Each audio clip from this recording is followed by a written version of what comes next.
Efraín Butrón Palacio, médico especialista en medicina del trabajo y médico especialista en gerencia en salud. Quiero darle gracias al Congreso, a la 26 Semana de la Salud Ocupacional, por haberme invitado al Seminario de Salud Mental. La conferencia nuestra va a tratar sobre las neurociencias y salud mental en la época de pandemia. Para entender bien la salud mental, debemos conocer la neuroanatomía funcional del cerebro, ¿cierto? Este modelo que traigo es el modelo más sencillo, desarrollado por Paul MacLean, un neurocientífico americano, donde él nos muestra lo que es el cerebro triuno, ¿sí? Él dice que el cerebro, de una forma muy didáctica, porque entiendo que aquí hay muchas personas que no son médicos ni psicólogos, dice que son tres partes del cerebro. Un cerebro reptiliano, que es el cerebro de la supervivencia, llamado como cerebro cocodrilo. Básicamente el cocodrilo, para supervivir, él lo que hace es comer, dormir, respirar, buscar la hembra para hacer la copulación y que tenga la perpetuidad de la especie. Y en caso de que lo vayan a atacar, él hace dos cosas: o te ataca, ¿sí?, para supervivir, o sale huyendo, ¿cierto? Ese es el cerebro reptiliano, y así funciona esa parte de nuestro cerebro. El otro cerebro, un poquito más a la parte superior, tenemos el cerebro límbico, que es el cerebro motivacional, el cerebro donde está el estado del ánimo, donde está la parte afectiva, ¿sí? Y ese cerebro, hay unas estructuras importantes como la amígdala cerebral, donde juega una parte importante precisamente en el componente de bienestar mental, de bienestar físico, ¿sí? Está la amígdala cerebral y otra estructura importante como el hipotálamo y el tálamo. Y más hacia arriba está el cerebro cortical o neocorteza, que es el cerebro racional, por la cual nosotros somos humanos. Y este cerebro racional es el cerebro pensante, el cerebro de la razón. La estructura del cerebro tiene dos hemisferios, un hemisferio derecho y un hemisferio izquierdo. Para que ustedes tengan una idea, el hemisferio izquierdo es el hemisferio del cerebro pensante, del cerebro lógico, matemático, racional. Ahí ven ustedes a Einstein, es Einstein, que es el gran científico del siglo XX, y ese es el hemisferio izquierdo, ese cerebro racional. Y el hemisferio derecho es el cerebro de la parte creativa, de la creatividad, de la innovación, de las ideas, del eureka, y ahí tenemos a Salvador Dalí. Esta es la estructura. Vamos, ya después que ustedes entienden que es el cerebro triuno, pasamos a que es salud mental. Entonces, definimos la salud mental desde el punto de vista de la neurociencia: es la adecuada gestión del cerebro racional que acabamos de ver, o neocorteza, sobre el cerebro límbico emocional. Y va a dar resultado, cuando hay una buena gestión, da resultado un comportamiento que es capaz de superar con resiliencia adaptativa los estados de estrés experimentados por nuestro cerebro, aumentando el umbral de acción que le va a permitir recobrar el bienestar después de situaciones que producen respuestas a nuestros sistemas de alerta.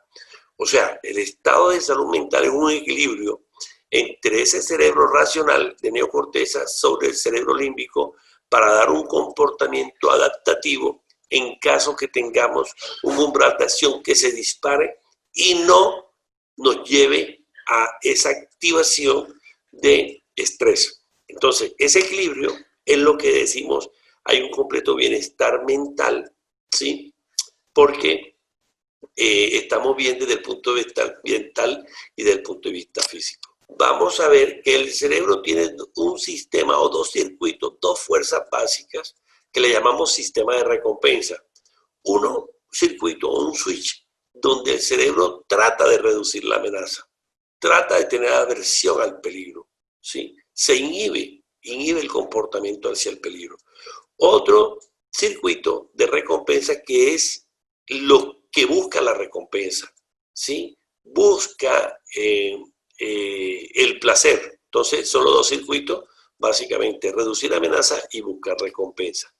La diapositiva número 5 nos va a mostrar cómo el cerebro es un cableado social. Básicamente, el cerebro es un cableado social y como tal está hecho para la parte de relación. Por eso, cuando esa parte social o de cognición social, llamamos a la cognición social, ejemplo, la parte de empatía, la parte de comunicación, la parte de relaciones, ¿sí? La parte de equipos, cuando se está alterando esa parte de cognición social, el cerebro va a tener problemas y va a tener desajustes. Tenemos acá que es lo que es cerebro y mente. Lo que es cerebro y mente es que la mente son procesos cognitivos que corren por el cerebro a través de las neuronas de los tejidos y sistemas biológicos. O sea, la mente es un proceso cognitivo, capacidad cognitiva, que corre por una parte física que es el cerebro.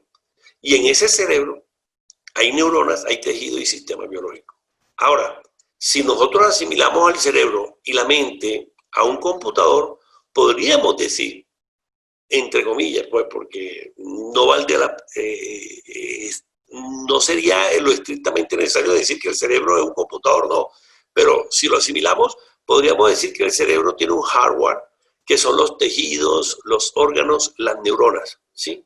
Como unidad funcional la neurona, que es la parte importante, la que lleva la información, ¿sí? Y la que guarda la información que percibimos del entorno.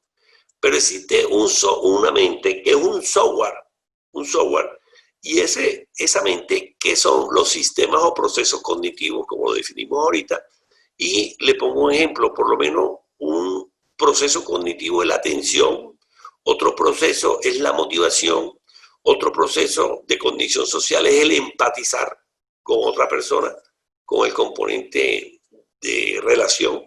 Entonces, esos son los procesos cognitivos que desarrolla la mente. La teoría de la mente es el enfoque psicobiológico o neurobiológico de la personalidad. En neurociencia hablamos de modelos teóricos o modelos factoriales de la personalidad. Quizás podremos resumir 4 modelos, ¿sí? Dentro de los diversos modelos que pueden existir, y quizás el que más tiene orientación o que más de una manera muy didáctica podemos decir es el modelo de Gray, desarrollado en el 2001.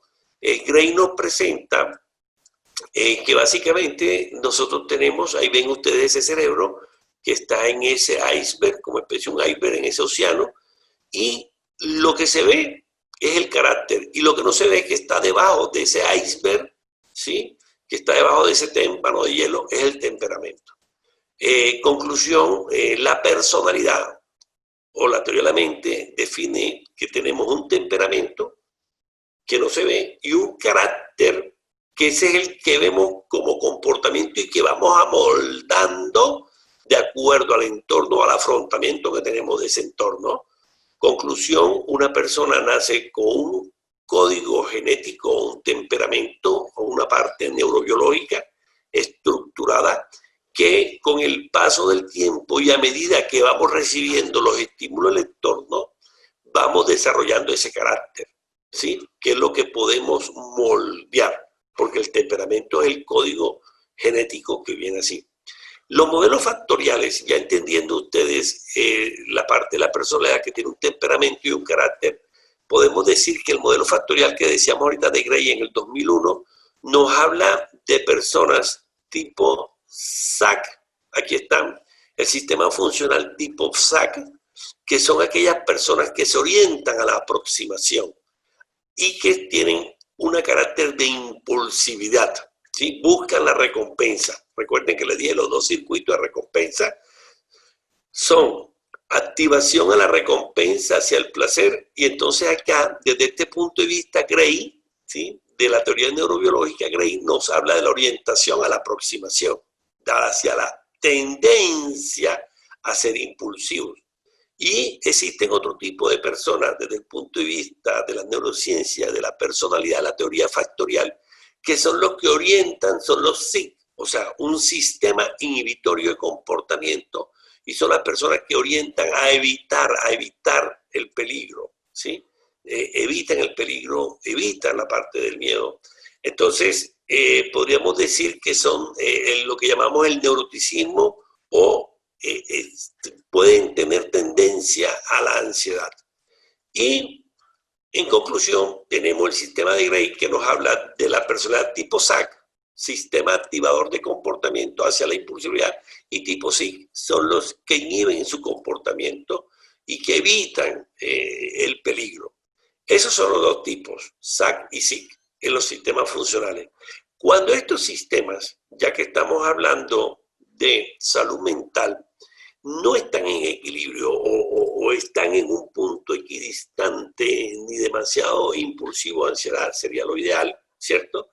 Se puede disparar y puede aparecer el miedo, que en inglés se llama FFFS, ¿sí? O le llamamos sistema, ya cuando se activa ese miedo, que es cuando vemos ese trabajador, ¿sí? Ese trabajador que se puede estresar, es cuando el sistema funcional, ¿sí? De su persona disparó, hubo un impulso, un disparo de todos esos sistemas neuronales y que ese miedo generó una alarma y generó un estrés.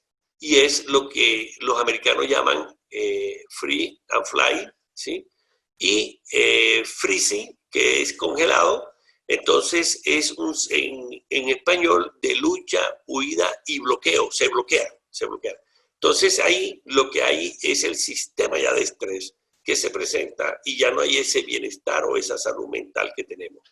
Esto es dicho por Gray, en el 2001 nos presenta esa teoría factorial de la personalidad, pero hay otras teorías como la teoría de Erickson y él nos habla de un tercer factor. Fíjate que Gray aquí nos habla orientación a la aproximación hacia el placer, a la recompensa, y orientación a la evitación de los peligros y tendencia a la ansiedad, que le llaman el neuroticismo.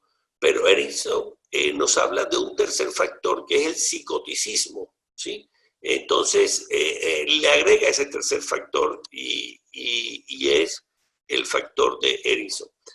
Hay otro, Zuckerman nos habla del factor de los 5, ¿sí? Y él, aparte de esos 3 que habla Erickson, nos habla de los 5 y básicamente lo que él nos dice que hay otro que es de activación y de socialización. Esto ya no habla de 5.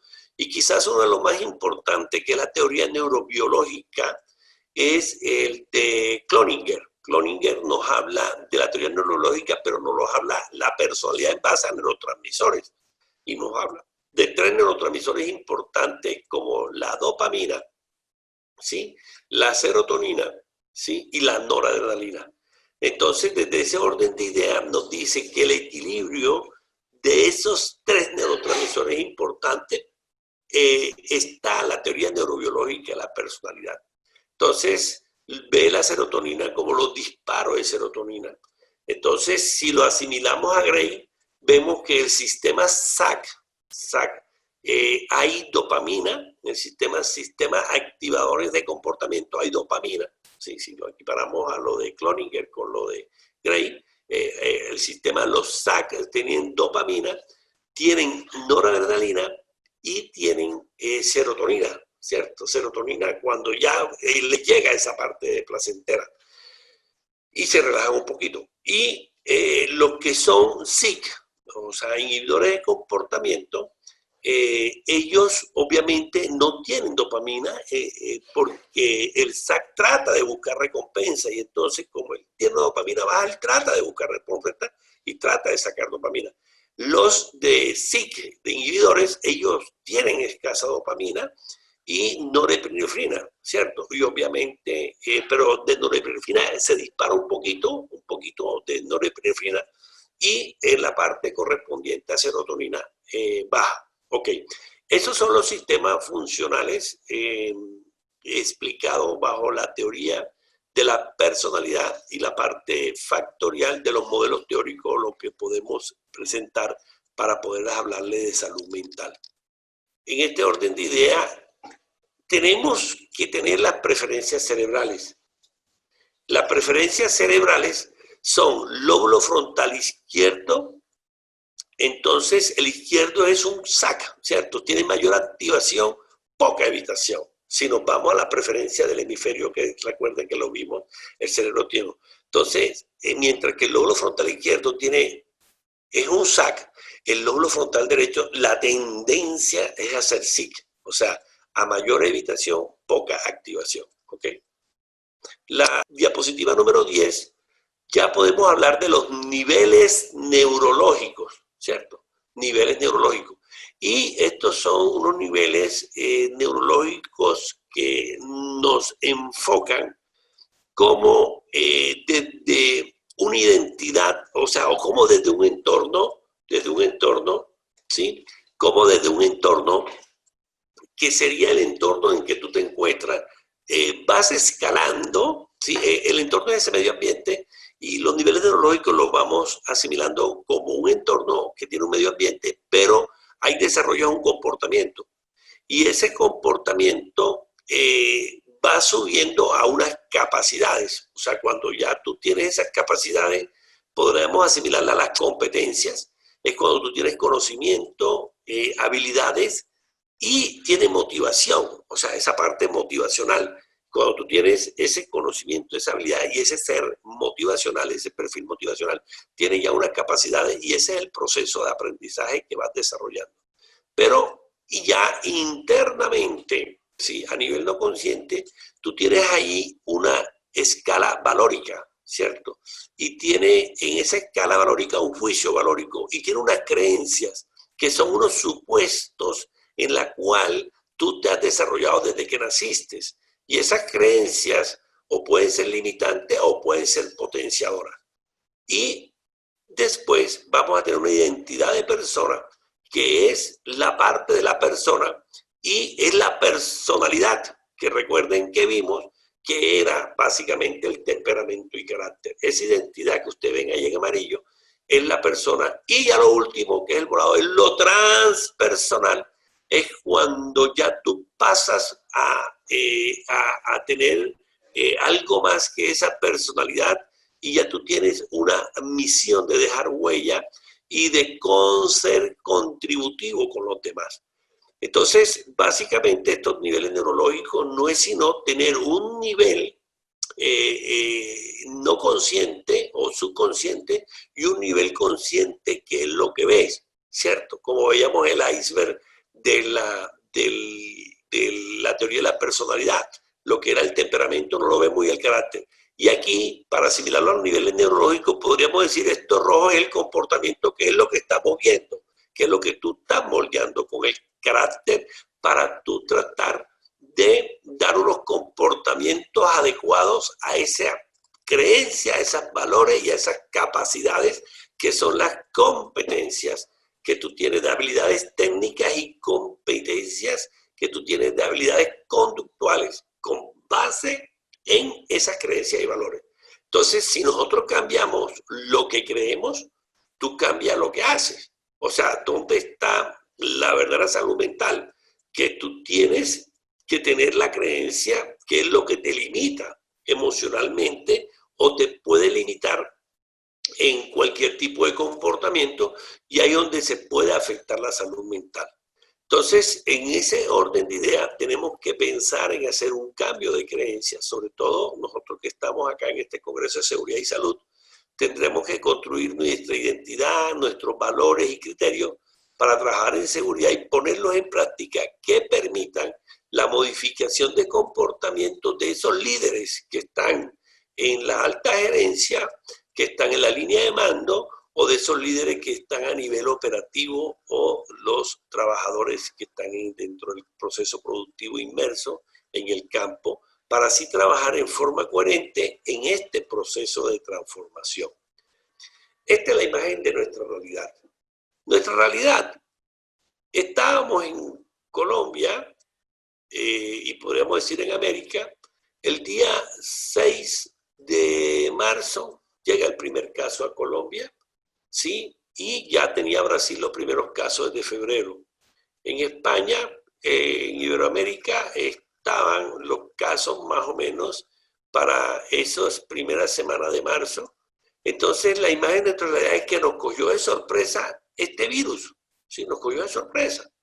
En el caso nuestro, a mí me cogió en España, precisamente estaba en un congreso internacional, y para mí fue una sorpresa. Cuando yo llegué a España, claro que ya nosotros cuando viajamos teníamos noticias de todo lo que estaba pasando en Italia. Y sabíamos lo que estaba pasando en Lombardía y en el norte de Italia, pero fue una sorpresa. Sin embargo, estuvimos en España y estuvimos con esa sorpresa de que estaba llegando a Italia, que podía llegar a Madrid, ¿sí?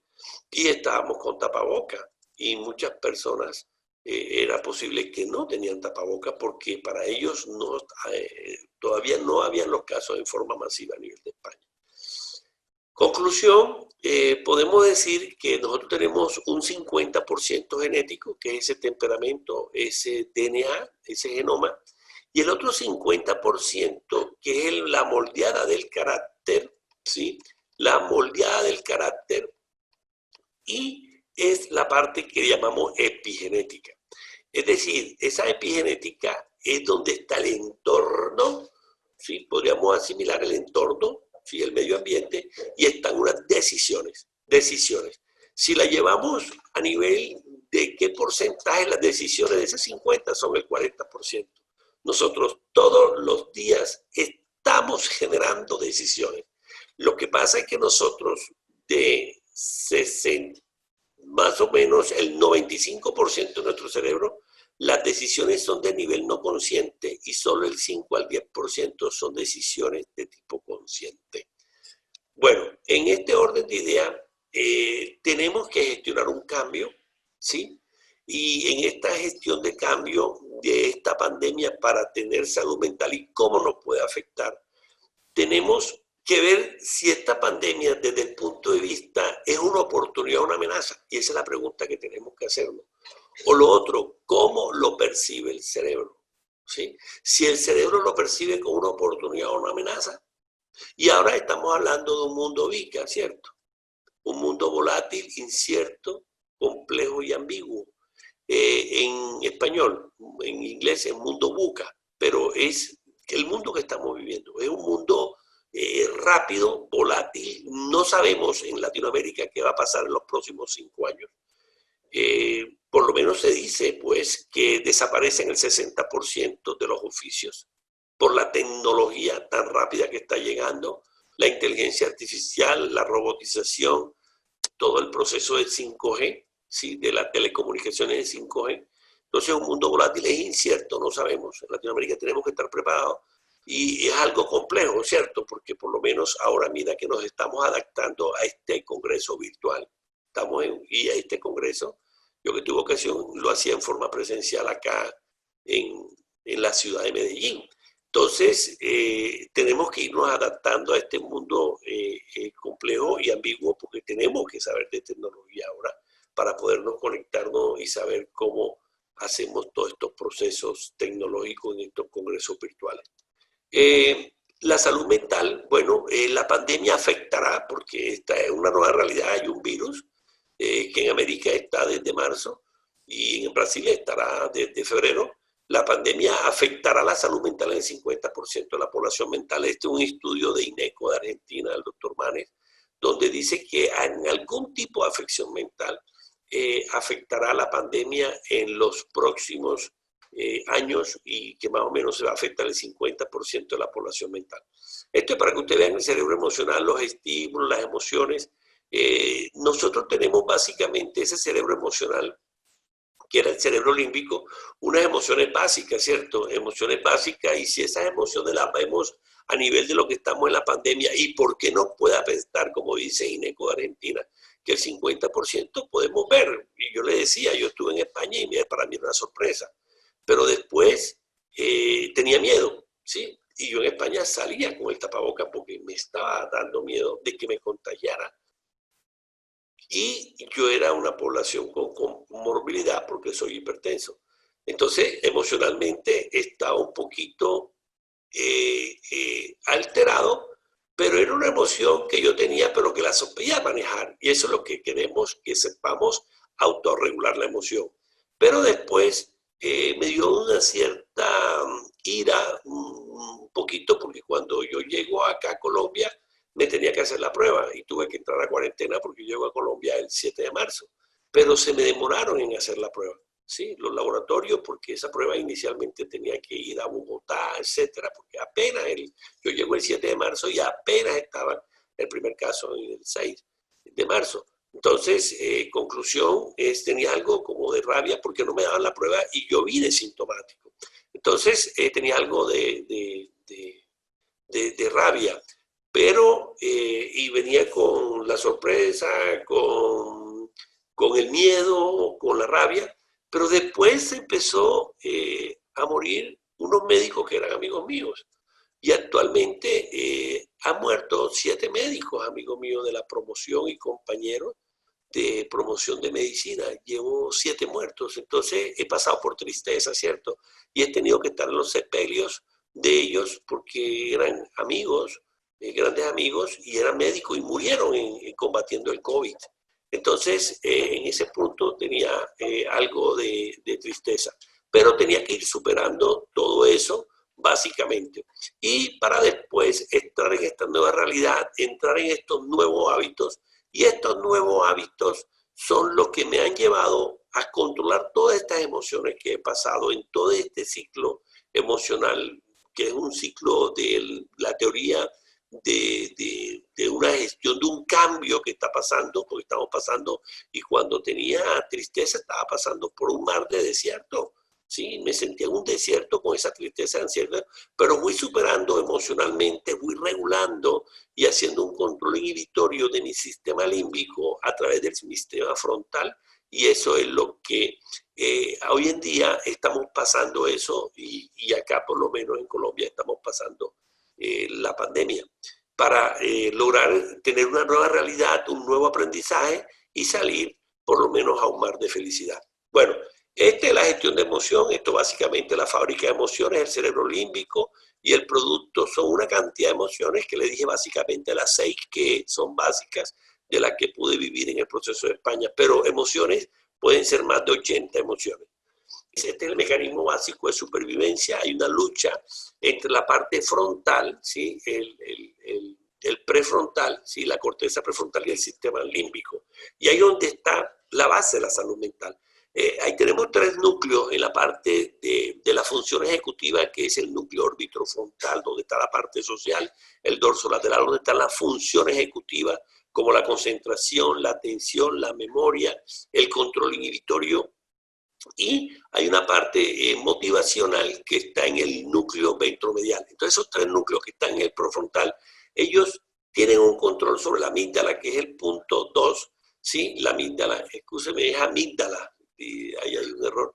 La amígdala es el punto 2, y cuando no se da ese control es cuando hay un secuestro amigdalino, y es cuando no podemos con las funciones ejecutivas que están en el lóbulo prefrontal actuar sobre la amígdala, controlarla, equilibrarla, y eso es lo que queremos para que haya salud mental. Entonces, cuando decimos que hay un secuestro amigdalino, es cuando no hay ese equilibrio y se nos descarga en estrés. Y ese estrés se va a descargar por el sistema hipotálamo, hipófisis adrenal, que termina el estrés como resultado de una liberación a través de ese hipotálamo hipófisis, y actúa sobre la glándula suprarrenal que está en el riñón, y ahí se libera el cortisol, y ese es el tóxico que nos va a dar ese estrés y salimos de ese equilibrio de la salud y del bienestar mental. Esta es la regulación emocional. Entonces, un componente importante de la regulación es que tenemos que observar qué emoción tenemos, identificar qué emoción, analizar la situación, elaborar estrategias, y en la parte de estrategia hacer un plan de trabajo en nuestra vida para que no nos invada esa emoción. Así como yo fui viviendo todo el ciclo de pandemia desde que estuve en España, que estoy acá, yo puedo decir que desde marzo no salgo, estoy en teletrabajo porque tengo una comorbilidad, soy hipertenso. entonces me estoy cuidando. Entonces elaboré mi estrategia, mi nuevo plan de trabajo con mis objetivos, mi visión, mi visión.